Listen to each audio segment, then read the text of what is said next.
போது அங்கேருந்து ஒரு தகவல் வருது. டிடிவி தினகரனுக்கு அவர் காட்டுமன்னார் கோயில் இருக்கார். எப்பவுமே உணர்ச்சி வசப்படக்கூடிய ஆள் இல்லை தினகரன். டிடிவி தினகரன் எப்பவுமே எதுக்குமே உணர்ச்சி வசப்பட மாட்டார், தெளிவாக இருப்பார்.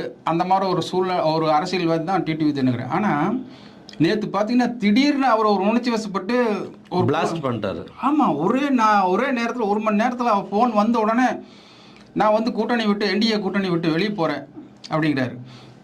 இதுக்கு முன்னாடி பார்த்தீங்கன்னா 4 மாதம் நான் என்டிஏ கூட்டணி தான் இருக்கிறேன். ஆனால் அதிமுக கூட்டணி சொல்லவே மாட்டார் எப்பவுமே. ஆனால் அவர் அரசியல் நேர்வை நான் பாராட்டுறேன். என்டிஏ கூட்டணிலேருந்து நான் வெளியே போகிறேன் அப்படின்னு தான் சொல்கிறாரு அவர். ஸோ வந்து இதில் என்ன புரியுதுன்னா, நான் இதனை வரைக்கும் அவங்க கூட தான் இருந்தேன். ஆனால் இந்த பிகைண்ட் ஆஃப் தி கேமில் வந்து எடப்பாடிங்கிறது அவருக்கு நல்லா தெரியும். ஆனால் எடப்பாடி சொல்கிறதுக்கு 2 பேர்த்துக்கு ஈகோ பிரச்சனை போயிட்டுருக்கு.